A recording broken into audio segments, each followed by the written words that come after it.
नमस्कार, मैं संदीप कुमार शुक्ला स्वागत करता हूं आपका संदीप सर जीके में। छोटे मन से कोई बड़ा नहीं होता, वाजपेयी जी की शानदार कविता। शानदार कविता। क्या हार में क्या जीत में किंचित नहीं भयभीत में, क्या शानदार कविता है वाजपेयी जी की। मेरी उम्र है 30 साल। मैं 1991 में पैदा हुआ हूं। मैं जितना राजनीति के बारे में मैंने पढ़ाई की है, जितना मैंने जाना है, मैं सच कहूं तो वाजपेयी जी का जबरा फैन हूं मैं। वाजपेयी जी की उनकी जो स्पीच हैं या उनका जो राजनीतिक करियर रहा है या उनका जो लोकतंत्र के प्रति सम्मान रहा है, मैं उनका जबरा फैन हूं। और मैं बोलूं तो डाई हार्ड फैन हूं वाजपेयी जी का। किसी पॉलिटिशियन का डाई हार्ड फैन होना बहुत बुरी बात होती है और ये स्टेटमेंट बहुत बड़ा है, लेकिन लिटरली अगर किसी एक पॉलिटिशियन का नाम लिया जाए तो मैं दो पॉलिटिशियन बोल दीजिए या दो व्यक्तित्व बोल दीजिए, दो नेता बोल दीजिए या दो इंसान बोल दीजिए जिनका मैं जबरा फैन हूं। एक तो वाजपेयी जी, दूसरे कलाम साहब। वाजपेयी जी की पुण्यतिथि है आज, आपको मालूम है 16 अगस्त को वाजपेयी जी हमारे बीच में नहीं रहे। वो हमें छोड़कर हमेशा हमेशा के लिए स्वर्गवासी हो गए। एक हिंदुस्तानी होने के नाते भी वाजपेयी जी के बारे में आपको जानकारी होना चाहिए। साथ ही साथ अगर आप एग्जाम की तैयारी कर रहे हैं तो कोई क्वेश्चन वाजपेयी जी से छूटेगा नहीं। एग्जाम में क्वेश्चन लगातार पूछ रहा है, हमेशा वाजपेयी जी क्वेश्चंस आते रहे, उनकी कविताओं पर हों या उनके प्रधानमंत्री के कार्यकाल पर हों या जो सड़क जोड़ो परियोजना थी उस पर हों, हमेशा वहां से सवाल आते रहे हैं। तो आज मैं आपको एक हिंदुस्तानी होने के नाते या एग्जाम एस्पिरेंट होने के नाते आपको बताऊंगा वाजपेयी जी के जीवन के बारे में। कहानी है कि अटल बिहारी वाजपेयी 25 दिसंबर 1924 को 25 दिसंबर को पैदा होते हैं 1924 को, और 16 अगस्त 2018 को वो हमेशा हमेशा के लिए स्वर्गवासी हो जाते हैं। क्लास को स्टार्ट करते हैं, चलिए। Atal Bihari Vajpayee death anniversary remembering the post prime minister. आदरणीय नरेंद्र मोदी जी और भारत के जितने भी बड़े नेता हैं सबने आज उनकी पुण्यतिथि पर आशीर्वाद प्राप्त किया है, उनसे उनके चरणों में नमन वंदन किया है। आगे चलते हैं माय डियर। टुडे 16 अगस्त 2021, आज 16 अगस्त 2021 है। Third death anniversary of former prime minister Atal Bihari Vajpayee. आज अटल बिहारी वाजपेयी जी की तीसरी पुण्यतिथि है। From being an orator to being a poet, एक मुखर वक्ता होने के साथ साथ एक poet, Vajpayee ji stretched out his horizons as wide as it could not the man of the masses. Vajpayee was a man of multi faced personality. आप एक कवि बोल सकते हैं, एक अच्छा वक्ता बोल सकते हैं, एक अच्छा नेता बोल सकते हैं, एक अच्छा राइटर बोल सकते हैं, एक अच्छा इंसान बोल सकते हैं, एक अच्छा टीचर बोल सकते हैं। आपको पता है टीचर भी थे। एक अच्छा स्टूडेंट बोल सकते हैं। अपने जीवन के अंतिम समय तक उन्होंने एजुकेशन ली है, पढ़ाई करने का बहुत शौक था उनको। Vajpayee ji multi, the man of the masses कह सकते हैं आप उनको। आगे चलते हैं। अटल बिहारी वाजपेयी जन्म 25 दिसंबर 1924 को ग्वालियर मध्य प्रदेश में एक ब्राह्मण परिवार में कृष्णा देवी और कृष्ण बिहारी वाजपेयी जी के घर पर हुआ। माता जी का नाम कृष्णा देवी, पिताजी का नाम कृष्ण बिहारी वाजपेयी। वाजपेयी जी के एजुकेशन की बात की जाए तो ग्वालियर में उन्होंने सरस्वती शिशु मंदिर से उन्होंने पढ़ाई की। उसके बाद में एवीएम स्कूल बारानगर जिला उज्जैन से किए। बाद में उन्होंने ग्वालियर के विक्टोरिया कॉलेज, जिसे अब महारानी लक्ष्मीबाई सरकारी कॉलेज ऑफ एक्सीलेंस कहा जाता है, वहां से बीए हिंदी अंग्रेजी और संस्कृत में पढ़ाई की। उन्होंने डीएवी कॉलेज कानपुर से राजनीति विज्ञान में पॉलिटिकल साइंस में एमए किया, आपका पोस्ट ग्रेजुएशन किया। देन उसके बाद में राजनीति की बात की जाए 1942 तक 16 वर्ष की आयु में वाजपेयी जी राष्ट्रीय स्वयंसेवक संघ के एक सक्रिय सदस्य बन गए थे। आरएसएस के मेंबर बन चुके थे। अगस्त 1942 में जो भारत छोड़ो आंदोलन शुरू हुआ था, क्विट इंडिया मूवमेंट, उनमें उनके बड़े भाई प्रेम को भारत छोड़ो आंदोलन के दौरान 24 दिनों के लिए गिरफ्तार कर लिया गया था।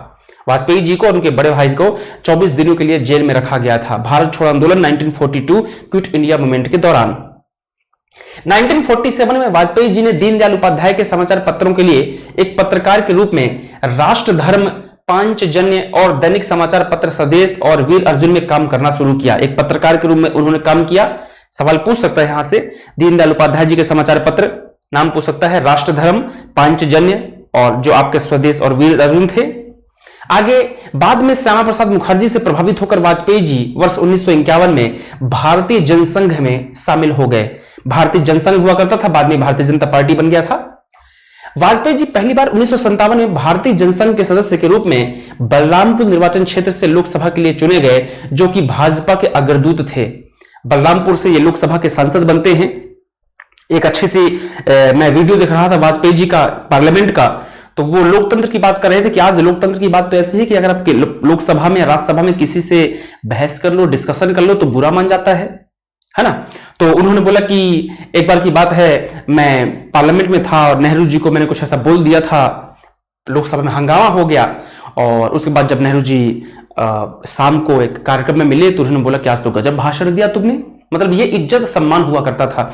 एक और स्टोरी वाजपेयी जी बताते हैं कि वाजपेयी जी शुरू के जब सब मेंबर बने थे लोकसभा के तो पीछे बैठते थे, नए मेंबर्स अमूमन पीछे बैठते हैं।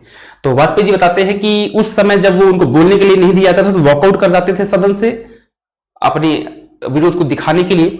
एक और स्टोरी बताते हैं कि वाजपेयी जी जब देश के प्रधानमंत्री बने तो लोकसभा में उन्होंने बताया कि पार्लियामेंट में नेहरू जी की बड़ी सी फोटो लगी रहती थी। तो एक दिन बताया कि जब हम आते जाते रहते थे तो देखते थे नेहरू जी की फोटो, पंडित जी की फोटो। एक बार मैं जब वो प्रधानमंत्री बने तो बोले कि जब मैं जा रहा था देखा मैंने दीवार पर पंडित जी की फोटो नहीं है। मैं बुलाया लोगों को, मैंने बोला कि फोटो कहाँ है यहाँ की जो लगी थी, किसी ने कोई जवाब नहीं दिया। जब मैं वापस आ रहा था सदन की कार्रवाई के बाद देखा तो फोटो वहीं पर लगी हुई थी। ये सम्मान है डेमोक्रेसी का, ये वाजपेयी जी कर सकते हैं और कोई नहीं कर सकता। वाजपेयी जी पहली बार 1957 में जनसंघ के सदस्य के रूप में बलरामपुर निर्वाचन सभा से लोकसभा के मेंबर बनते हैं। वह उन प्रमुख विपक्षी नेताओं में से थे जिन्होंने 1975 में तत्कालीन प्रधानमंत्री इंदिरा गांधी द्वारा लगाए गए आपातकाल के दौरान गिरफ्तार किया गया था। जेल से उन्होंने कविता लिखी थी, एक बरस बीत गया, एक बरस बीत गया। ये आपने सुनी होगी और इसकी पूरी मेरे पास सीडी है वाजपेयी जी की कविताओं की। अगर आप कभी कहेंगे तो मैं आपको टेलीग्राम के माध्यम से या किसी के माध्यम से शेयर करूंगा। मेरे पास किताब भी है वाजपेयी जी की पोएम्स की, लगभग जितनी पोएम्स उन्होंने लिखी है लगभग सारी पोएम्स की किताब है। अगर आप बोलेंगे तो किसी दिन मैं पीडीएफ बना के शेयर कर दूंगा। वाजपेयी जी ने मोरारजी देसाई जी के मंत्रिमंडल में विदेश मंत्री के रूप में काम किया। आपको पता है मोरारजी देसाई जब देश के प्रधानमंत्री थे तो वाजपेयी जी को आपका विदेश मंत्री बनाया गया था और उनको यूएन भेजा गया था, संयुक्त राष्ट्र महासभा में भेजा गया था। वहां पर जो वाजपेयी जी ने हिंदी में भाषण दिया था, कमाल का भाषण था। आपको अमूमन ये कमेंट सुनने में आता होगा वाजपेयी जी ने भाषण दिया। कब दिया था? जब वो 1977 में संयुक्त राष्ट्र महासभा में जाते हैं एज अ विदेश मंत्री, as a foreign minister of India, वहां पर वो हिंदी में भाषण देते हैं, पहले व्यक्ति। प्रधानमंत्री के रूप में अगर आप देखें तो वर्षों के राजनीतिक संघर्ष के बाद वाजपेयी जी 1996 में भारत 10वें प्रधानमंत्री बने, है ना। 1996 में भारत के 10th नंबर के प्राइम मिनिस्टर बनते हैं। जवाहरलाल नेहरू के बाद वाजपेयी दूसरे प्रधानमंत्री थे जो लगातार 2 जनादेश के साथ भारत के प्रधानमंत्री बने। आगे उन्होंने पहली बार 1996 में 13 दिन की संक्षिप्त अवधि के लिए कार्यभार संभाला। पहले वो 13 दिन के आपका प्रधानमंत्री थे। फिर 1998 में 13 मंथ 13 महीने के लिए बने थे। तो 1999 से 2004 तक पूरा 5 साल का कार्यकाल संभालते हैं। अगर आपने YouTube में एक वीडियो देखा होगा वाजपेयी जी का, उसमें आपने देखा होगा कि वाजपेयी जी जब वो विश्वास मत खो दिया था, उनकी सरकार ने बहुमत मेजोरिटी नहीं थी, तो उन्होंने कहा था कि आज एक वोट से हमारी सरकार गिर रही है, एक दिन आएगा जिस दिन सदन में सिर्फ हम ही और हम होंगे। तो वो जो भाजपा के कार्यकर्ता हो तो बताते हैं ना कि वाजपेयी जी के भाषण को रेफरेंस मान के एक दिन वाजपेयी जी ने ऐसा कहा था। और आज देखिए कितनी बहुमत से, मेजोरिटी से बीजेपी जीत रही है। ये कॉन्टेक्स्ट है वाजपेयी जी की वीडियोस जो मैंने देखा, मैं आपको शेयर कर रहा हूं। मुझे वाजपेयी जी से मतलब है, बाकी किसी से मतलब नहीं। कारगिल युद्ध की अगर बात की जाए तो मई 1999 में जो कारगिल युद्ध हुआ था उस टाइम पे वाजपेयी जी प्रधानमंत्री थे और उनकी लीडरशिप को सलाम है, लीडरशिप को सल्यूट करते हैं सभी के सभी। आपको मालूम होगा फ्रंट लाइन में आकर उन्होंने इसकी लड़ाई लड़ी थी। साथ ही साथ 1998 में जो पोखरण हमने परमाणु परीक्षण किया था, है ना, वो भी आपका वाजपेयी जी के कार्यकाल में ही होता है। वाजपेयी जी के प्रधानमंत्री काल में भारत ने 1998 में पोखरण सेकंड किया था। पहला किया था इंदिरा गांधी जी के कार्यकाल में, दूसरा हुआ था किसके कार्यकाल में? आदरणीय वाजपेयी जी के कार्यकाल में। उस टाइम पे इनके साथी थे आदरणीय कलाम साहब। ये देख सकते हैं आप यहाँ पर फोटो में वाजपेयी जी दिखाई दे रहे हैं, कलाम साहब हैं, यहाँ पे जॉर्ज फर्नांडिस हैं उस टाइम के। वाजपेयी जी ने 2004 में प्रधानमंत्री के रूप में इस्तीफा दे दिया और 1 साल बाद उन्होंने अपनी कमजोरी स्वास्थ्य स्थिति के कारण सक्रिय राजनीति से संन्यास ले लिया। 2004 के बाद फिर वाजपेयी जी सक्रिय नहीं रहते और भारतीय जनता पार्टी में लालकृष्ण आडवाणी आगे आ जाते हैं। 2015 में उन्हें भारत के सर्वोच्च सम्मान भारत रत्न से सम्मानित किया गया। लंबी बीमारी के बाद 16 अगस्त 2018 को भारत के जो एम्स हॉस्पिटल है वहां पर इनकी डेथ हो जाती है, ये स्वर्गवासी हो जाते हैं। अगर वाजपेयी जी की कुछ अलग पर्सनालिटीज की बात करें, उनके अचीवमेंट की बात करें, अचीवमेंट कम पड़ जाएंगे बताना, लेकिन कुछ ऐसी चीजें हैं जो बता देता हूं। जैसे कि जो स्वर्णिम चतुर्भुज है योजना जो है, राजमार्गों को एक नेटवर्क के माध्यम से 4 महानगर कोलकाता, चेन्नई, दिल्ली, मुंबई को जोड़ने का जो काम किया था, उसके लिए सैल्यूट है वाजपेयी जी को। आप अगर बचपन में छोटे रहे होंगे तो अब ऐड आता था स्कूल चले हम का, घंटी बजती थी, याद है स्कूल चले हम का ऐड आया करता था DD1 में, अगर आपने सुना होगा। ये वाजपेयी जी के कार्यकाल का सर्व शिक्षा अभियान का है। 6 से 14 वर्ष तक के बच्चों को कंपलसरी और फ्री ऑफ कॉस्ट एजुकेशन, हमारे संविधान में आर्टिकल 21A में ये पॉइंट को ऐड किया गया है। पोखरण में जो सफलतापूर्वक परमाणु परीक्षण किया था उसके लिए वाजपेयी जी को सैल्यूट किया जाता है। पूर्व की ओर देखो, जो लुक ईस्ट पॉलिसी है, जो पूर्व की ओर देखो नीति है, उसका जो पालन है वो वाजपेयी जी ने ही शुरू स्टार्ट की थी। इसकी लुक ईस्ट, हमारे जो भारत के ईस्ट में जितनी कंट्रीज हैं उनसे अच्छे रिलेशन करने के लिए जो पॉलिसी है वाजपेयी जी की मानी जाती है। 15 अगस्त 2003 को चंद्रयान-1 प्रोजेक्ट पास किया गया था, ये वाजपेयी जी के टाइम पे ही किया गया था। उन्होंने राजकोषीय घाटा, फिस्कल डिफिसिट को कम करने के लिए राजकोषीय उत्तरदायित्व अधिनियम भी पेश किया। आपको पता है, कभी मैं इकोनॉमिक्स की क्लास लूंगा तो वहां बताऊंगा कि जो फिस्कल डेफिसिट होता है उसको कम करने के लिए इन्होंने एक कानून बनाया था कि इसको कैसे कंट्रोल किया जाए, और 5 वर्ष की अवधि में उन्होंने सार्वजनिक क्षेत्र की बचत को एक अच्छे सकारात्मक स्कोर पर ले लिया था।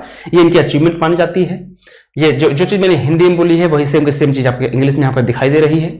उसके बाद में वाजपेयी जी न सिर्फ एक नेता, न सिर्फ एक पॉलिटिशियन और एक अच्छे इंसान है, बल्कि साथ ही साथ वो एक आपका ओरेटर है, उनके ओरेटर स्किल भी है। जैसे वो न केवल राजनेता थे बल्कि कविता भी उन्हें सक्रिय थी। 1999 में उन्होंने अब अनुभवी जो गजल के गायक हैं जगजीत सिंह साहब, उनके साथ में एक एल्बम रिलीज किया था। एल्बम का नाम था नई दिशा, और वहां पर उन्होंने अपनी कविताएं बोली थी और वो जगजीत सिंह साहब ने उनको गाया था। ये एल्बम दिखाई दे रहा है यहाँ पर। शंकर महादेवन है, अलका याग्निक है, जगजीत सिंह साहब है नई दिशा में, और अटल बिहारी वाजपेयी जी की कविताओं को गाया गया था।